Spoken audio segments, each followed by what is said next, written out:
Welcome to another exciting episode of Simon Says Wrestling. And today we're just going to be covering a couple of topics that have been trending in the past couple of weeks. Share my thoughts on a couple of topics that have been taking place as of late. And as always, don't forget to comment, like, subscribe, share, hit the notification bell, comment down below, let me know what your thoughts are. And as always, let's interact and talk more wrestling. So, I'm going to start obviously with Seth Rollins. Seth Rollins is the World Heavyweight Champion at this point in time after what some consider to be the second, the heist of the century, the ruse of the century, so to say. I want to give a huge shout out and props to how it was executed and how Seth Rollins basically brought back the unpredictability of the Money in the Bank briefcase. Same way with what Naomi did, because everyone had this whole idea that she was going to cash in on Jade Cargill, who is going to be another topic that we're going to be covering in this episode. But Seth Rollins basically brought back the unpredictability of the Money in the Bank. At some point in time, we all did think that his knee injury was a ruse. We did say that we were all getting worked, and Seth Rollins is going to come back when we least expected to cash in on whoever will be the heavyweight champion at the time. I just didn't expect it to be on CM Punk, and given the fact that CM Punk has now obviously seeing that he has a huge problem in Seth Rollins, who basically made it his life mission to say that as long as Seth Rollins is in that locker room, CM Punk will never be the World Heavyweight Champion. So now it goes back to a couple of months just before Seth Rollins was given the Money in the Bank, where a lot of online opinion and a lot of ex WWE superstars basically kept saying that a show cannot be built around Seth Rollins. They were basically pointing back to when he had joined the Authority, and they had compared him to Roman Reigns, obviously, given the fact that they both came from the Shield and the amount of work that they've put into the company. A lot of people didn't believe that a whole show could be centered around Seth Rollins. And I think even in his first week as the World Heavyweight Champion, he has proven the fact that he is the main guy. Yes, we still do have Roman Reigns, who's a big key figure and obviously a draw in the WWE, but he's not as present as Seth Rollins has been. This is something that I've made mention of many, many times, is that superstars get so big to a point where they're too big for appearances. They become something that attracts fans to that event just because they have their name on the poster. And I guess, well, I'm not guessing, I know for a fact that this is what Roman Reigns is now. Roman Reigns is a draw. Immediately when you say that Roman Reigns will be on the next episode of Monday Night Raw, tickets sell out, a lot of fan interest starts to peak. And I think we're getting to that point with Seth Rollins. I think Seth Rollins at this point in time has a lot of, I wouldn't say heat, but a lot of people's eyes and attention on him. And the prestige of the World Heavyweight Championship is coming back. With that being said, I don't like the fact that Gunther held that title for one title defense against Goldberg at Saturday night's main event. And it just seems like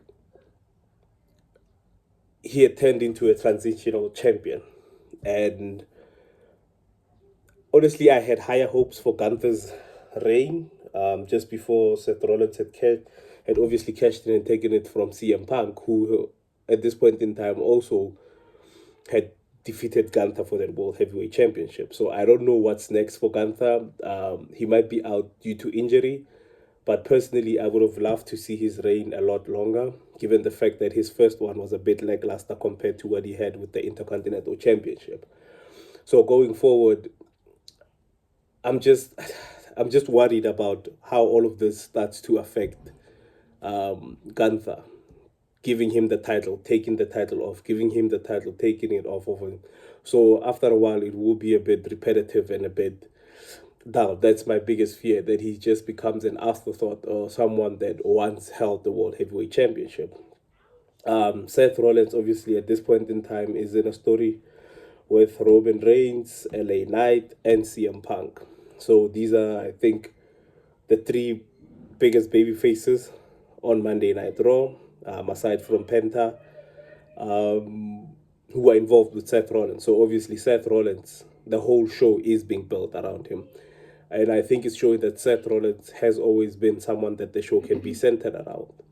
So we'll see how this title reign goes. But for the fact that he's showing up as the champion, he's still putting on stellar matches. At the end of the day, he's the ultimate workhorse in the WWE. The amount of matches, the intensity that he puts into these matches, it's very, very, and the output matches the ability, so to say, and he never misses a show. And I think this is what Seth Rollins has always stood for. He's always stood for somebody who's willing to put their body on the line for the business, who's always been there from day one, even when things were bad to when things got great. He's always been in the company, and I think for that he deserves to be rewarded, and he's getting rewarded at this point in time. um Karrion, Kross, and Scarlett have not renewed their contracts. It's gonna be very interesting to see how this one plays out. Deep down, I'm having the idea that they wanna give off the impression that they didn't sign their contracts just to have them return. But at the end of the day, I wouldn't be surprised if Karrion Kross did not renew his contract with the WWE, given the fact that as much as we acknowledge his greatness, his presence, and cheering more and more for him on a weekly basis, it still hasn't changed the WWE's mind to try and push him and obviously get him more TV time. So hopefully it's another Seth Rollins on us, but I wouldn't be surprised if he left the company because he would be looking for greener and better pastures somewhere else. It'll be interesting to see how this one works out because Karrion Kross has been hot for the longest of time now. I think he's been hot for like what 6 months straight. We've been cheering. We've been hashtags online. We want Kross have been seen everywhere. So honestly, I hope that WWE does right by the guy and obviously his wife to have them back in the company so they can give him the push that he deserves, because Karrion Kross has been putting out some amazing. He has a documentary on YouTube. I don't know if you guys have checked it out. If you haven't, just go check it out. He explains his love, his passion for the WWE and wrestling. So for me, it'll be a great loss if we lose someone like Karrion Kross at this point in time, given the fact that he's about to hit the peak of his career. Obviously, back in the NXT days, he was more appreciated and given more of a, I would say, an aura as to compared to what he has now in the main roster. Things went, I think things went left when Vince somehow thought it would be a good idea to have him come out in a bondage themed costume, and till this day we haven't gotten an explanation as to why he was dressed like that. But yeah, he managed to take his name out of the dirt, polish it up, and become an interest once again. So for me, and it would be useless to release him at this point in time, given the fact that he had given um, a promo which shook a lot of people. Yes, he did obviously mention the fact that he was asked to say anything on a podcast that would get eyes on him. And he got a lot of eyes on him for his reaction and his promo. I think this was with Not Sam. I think it was with Not Sam Wrestling. And he had his co-host there. Then Karrion Kross just came out there and cut a promo for the ages, basically telling the guy in the suit and tie at the back of the carrier to go F himself. So it'll be interesting to see what the developments in this whole thing are. And given the fact that he gave that promo, it will be useless. But we've seen crazier things with releases. We've seen crazier things with contract negotiations. I just hope that the WWE can keep Karrion Kross and give him the love and obviously superstardom that he deserves.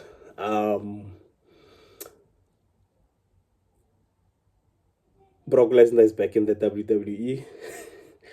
A lot of people's feathers have been ruffled because of his return, and understandably so, because he has been mentioned in the Vince McMahon, I think it's a sexual assault case, to if we call it that. Um, a lot of people don't understand why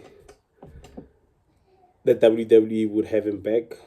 A lot of people are saying we don't need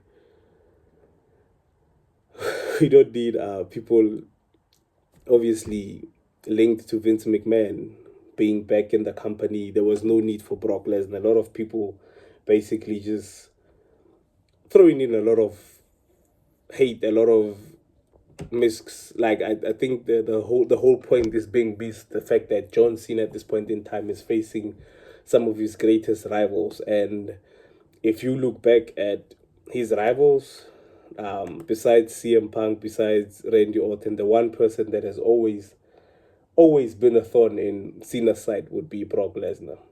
So I don't think it would be much of a farewell tour, if he didn't have a match with him. So I don't know whether this means that Brock has been cleared of whatever allegations have been said in the lawsuit, but we will obviously keep an eye on that just to see if he was even cleared, or is it just something that because he hasn't been convicted, he can come on to WWE program. But nonetheless, it's Brock Lesnar. It's John Cena. It's gonna be a whole main event, whether we like him or not. He's always been an attraction. A lot of fans, me personally, I'm also a fan of Brock Lesnar. So it'll be interesting to see what they do with the story between the two, because obviously now he has attacked John Cena at SummerSlam. John Cena gave a promo on Friday Night SmackDown, basically stating that if he wants some, he can come get some. So it'll be interesting to see. But at the same time, John Cena also has a match with Logan Paul. A lot of people are also very upset about that. Like I said before, Logan Paul is a full-time wrestler. He's not full-time. He's in between full-time and part-time. He's there enough so you don't forget about him, and he's also there. He's also not there, and also on other avenues, so you can actually remember that, oh, he actually is still on the WWE.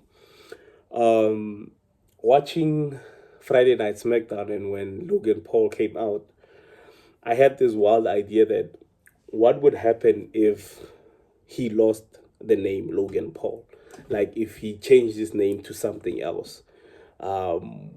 Because obviously Logan Paul, he's a content creator, he's a YouTuber who has a very, very, very crazy past, and that past, I guess, in a way, is giving him heat in the WWE. He's got great heat on him. He's got a lot of fans booing him. He's got a lot of fans who don't like him because of what they've learned about him outside of the ring. Yes, inside the ring, I think he is a heel. He's obviously associated with Drew McIntyre, who at this point in time, I think for the past I think it's been a year and a half now, he's been doing some of his best work as a heel. So, at this point in time, Logan Paul is a heel, but wouldn't it be better if he just got rid of the name Logan Paul? Got himself a nice wrestler name.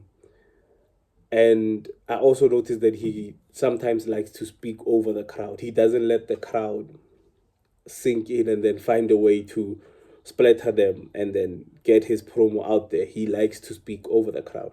So that's something, it's a weird idea that I just had seen him come out to John Cena. And I don't mind it. I don't have a problem with Logan Paul fighting John Cena. Obviously, Logan Paul is someone that the company maybe sees someday carrying the World Heavyweight Championship, because obviously he's a great wrestler. He's had a lot of great matches. He's had a lot of shocking moments that he's led people with their jaws down, and a lot of people who don't like him can't say that he's not a great wrestler, because he is a great wrestler. So for me, it's just a weird idea that I had floating around. What if he just loses the name Logan Paul and uses something else? So we have Cena versus Logan Paul at Clash of the Castle. So it'll be interesting to see if Drew McIntyre does play a role in that. But it seems that Drew McIntyre now has a new target in the Universal Championship. Sign me up. I'm in for it.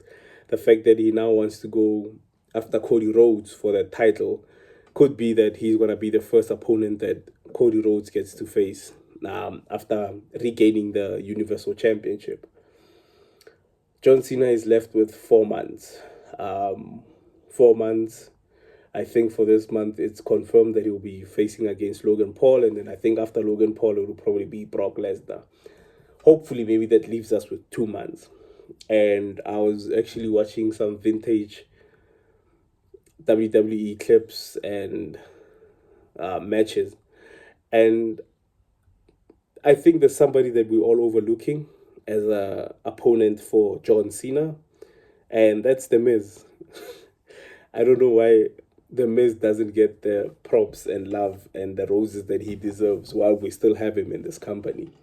Given the fact that The Miz, in certain places and points in his career, has owned John Cena on the mic.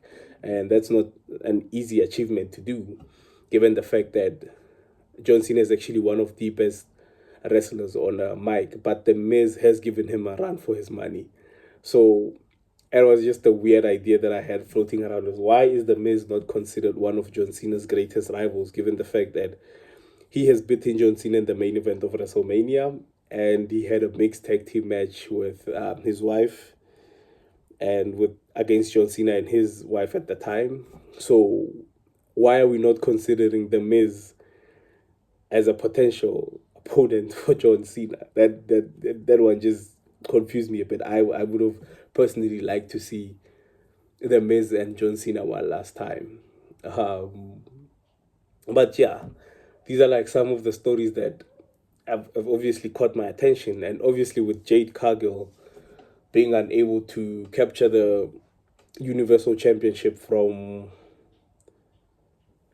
Tiffany Stratton, honestly, it's a result that shocked even me, because I thought in the way that Jade Cargill had been progressing through the tournament and obviously in her matches, I thought she would have won that match. But I think the higher ups don't see that she deserved to win the match. I don't know at this point in time. Personally, I would have preferred if she won the match. And obviously now Tiffany Stratton is still the Women's Universal Champion. And what's next for Jade Cargill? Because obviously Naomi is now on Raw. Bianca Belair is, I think, still on SmackDown. So it'll be interesting to see what's her next move. What's Jade Cargill's next move? What is she aiming for? Obviously, it's gonna be title goal. But what are we doing if we could not put the title on her to take it away from Tiffany Stratton, who hasn't been a bad champion herself, but she hasn't been an excellent champion. She's been getting mixed reactions as of late, and it's very hard to tell whether she's a heel or a babyface at times. So it'll be interesting to see what the next step for Jade Cargill is. I think they will, given the amount of backlash that they've received online, I think they might even try to work her back into the title picture. So it'll be interesting to see what's next for Jade Cargill. The other thing that I simply do not get is how superstars are just going from brand to brand, and just like no formal announcement, nothing is being said. You just see Naomi on Raw who says now she's done with SmackDown. Yeah, we get the fact that you're done with SmackDown, but why did you go after the championship that was on Raw? I guess given the fact that we needed the unpredictability of the Money in the Bank back. But I guess that was a transfer from her to go from SmackDown into Raw. A lot of superstars are just popping up. Just popping up. A lot of people also are starting to question what is the plan with the tag team titles on Friday Night SmackDown, because we're having all these great matches and it seems like there is no story. Ladies and gentlemen, those tag team titles are the story. There are tag team titles that have been placed on a higher caliber, where everyone is trying to get to them to show who is the best to do everything in the tag team division. The tag team titles are the story. They are the end goal, they are the end prize. And everyone is willing to do anything and everything to get their hands on them. Obviously, the Wyatt Six now are still currently the SmackDown tag team champions. But what about Uncle Howdy? What are we doing with him? Because he can't be considered to be a tag team, because a tag team is obviously two people. Yes, it's a faction, but what are we doing with Uncle Howdy? I um, feel like he's being underutilized a lot, and given the fact and the direction that he was supposed to have gone, given the fact that maybe Bray Wyatt was still alive, it would have been a bigger and greater story when he was here, but he's not. So what's the plan with the Wyatt Six? What's the plan with Uncle Howdy? Is he gonna go under individuals gold, or is he just gonna try and keep those titles in the group? It'll be interesting to see how everything just goes down and all of that. And the other issue, well, it wasn't really an issue. Um, it's it's more of a observation, so to say. A clip went viral with Logan Paul and Randy Orton backstage, and with Cardi B, obviously. Randy Orton being a huge Cardi B fan. Um, Cardi B was the only person in that video that was concerned about kayfabe, and that just kind of caught me off guard. And I hate is a strong word. I don't like how kayfabe has been just pushed to the side for the relevance of likes and retweets. I don't mind a superstar posting a picture with. Obviously, Randy is a huge fan of hip hop. Like Randy is a huge hip hop fan, and he has said it out loud. I think it was on Sheamus's Celtic workouts. The fact that he is a huge female rappers fan. Obviously, had a video with him asking Cardi B to take a picture with his wife. I don't mind that. They can post it. But the fact that Cardi B was the only person in this video that had a respect or a fear of what kayfabe is supposed to be treated as, for me, just kind of caught me off guard. And I don't know, man. I don't, I don't know. I understand that we've moved past all of that and we've gone through into a new era where everything is just, likes, views, and comments, obviously. But are we going too far? Are we going too far to a point where you get superstars that just don't respect kayfabe anymore? So it's very, very, very interesting to see all of that taking place and happening the way it is. Um, I think that's just about it. Obviously, now we have Roman Reigns and Cody Rhodes, who will be in the new Street Fighter movie. Obviously, this means that Roman and Cody will probably be off TV for a while. How many returns is Roman Reigns gonna have? That's the question. I'm saying maybe by the end of this year we'll have had like 2 more returns, but it will be interesting to see how many more returns he has and what's next for him coming back into the show. The faction with Paul Heyman and Bronson Reed, Seth Rollins. Yeah, I feel like Bronson Reed in this faction is gaining. Well, now he's not. He's not actually like gaining the least amount of traction because now he's trending for being a tribal thief. But so far, so good. The end goal has been accomplished. Now we just need to focus on making Bronson Reed and Braun Breaker bigger superstars than what they already are. I think that's just about it. Nothing hectic, nothing crazy went down this week. Nothing that, you know, shifted the tectonic plates. Oh, also, there's now 3 El Grande Americanos. So, yeah. I don't know if we're forming a faction of master wrestlers at this point in time to take on to the lucha scene. And obviously, with the work intertwined with Triple A, maybe it's something that they will be trying to push for. Charlotte Flair is doing very well with Alexa Bliss. Alexa Bliss has managed to take out something we've never seen from Charlotte Flair before, and that's character development. I'm loving the show. I'm loving the team. I'm just now wondering who's gonna betray who. Um, I have a feeling Alexa Bliss is gonna turn on Charlotte, but I'm yet to be proven wrong. And like I've been saying, the scene on SmackDown tag team division is just, it's hella pumped. The matches are hella crazy. Everything is just going so well. And like I said, Brock Lesnar being back ruffled a few feathers.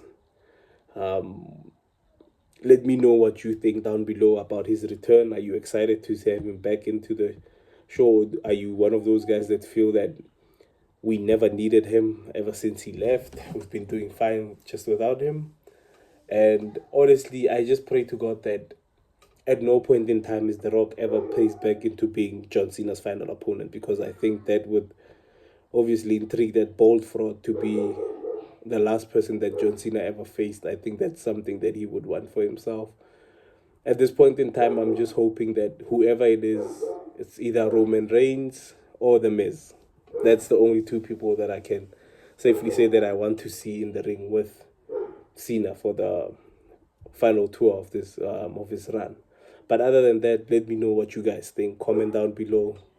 Like the video, comment, like, subscribe, share, hit the notification bell so when we do drop new videos, we can communicate and talk more wrestling. My name is Simon, and as always, thank you so much for watching Simon Says Wrestling. Don't forget, liking is free, subscribing is also free. So please hit those buttons, hit subscribe, hit subscribe, hit subscribe. Thank you all so much for watching. And if you've made it this far, thank you for your support. And as always, peace.